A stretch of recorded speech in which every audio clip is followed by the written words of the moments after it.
Good morning, everyone. Happy Monday. Thank you for joining me for another edition of Never Miss a Monday, where I try to provide thanks and encouragement to someone who deserves it. I have a question for you today. And the question is, who's putting you together? Who is working on you? I've read a book by Gary Keller, and the book is called The One Thing. And in his book, he tells a story about a little boy and a man. And I'll try to paraphrase the story. But basically, the story goes, as the father, super busy with work, and one night, he tells his son, "Hey, tomorrow, son, I'm taking off work, and you and I, we're gonna spend the whole day together. We're gonna have a great time." So the little boy is super excited. He can barely go to bed, but he finally does. The next morning, father wakes up, he goes downstairs, he's sitting at the kitchen table, and he's drinking his coffee, reading a newspaper, and he hears a little boy running down the stairs. And so he's like, "All right, here we go. Time to rock and roll today." So the little boy comes downstairs, he's like, "Pops, let's go, Dad, let's do this. Let's get ready. Let's go out, let's go have some fun."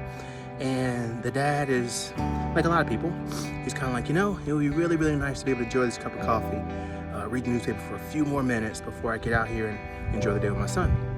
And so he takes a page that he's not reading and he rips it up into a bunch of pieces.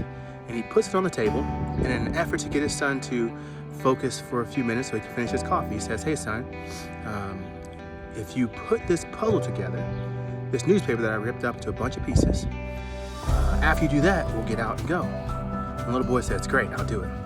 And so the father thinks to himself, sits back, "All right, got plenty of time now to finish my coffee. It'll take him forever to do this." And so he picks up the paper, he starts reading again. And within 2 minutes, the little boy is tapping his dad on the shoulder saying, "All right, Dad, let's go, I finished." And sure enough, the father looks over and he's like, "Man, he finished it all." And so he says, "How did you do that so fast?" And so the little boy says, "Dad, I was trying to put it together and I dropped a piece of the newspaper on the ground." And they had a glass kitchen table. And so when the little boy looked up, he saw on the other side of the picture, instead of the globe that his father was trying to get him to put together, on the other side of the picture was a man. And the little boy said, "You know what, Dad? When I saw that, I just looked at the other side and I put the man together.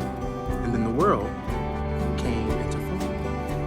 And the lesson there, as I said before, is who is putting you together. You see, because that's how the world works. So often we get so caught up in things we can't control, and we're trying to put the world together instead of looking internally and putting the man or woman in the mirror together. The world wants you to win, people. Put yourself together and the world comes into form. That's all I have for you guys today. As always, I encourage each and every one of you to never miss an opportunity to get thanks or encouragement, and never miss a Monday. Happy Monday, everybody.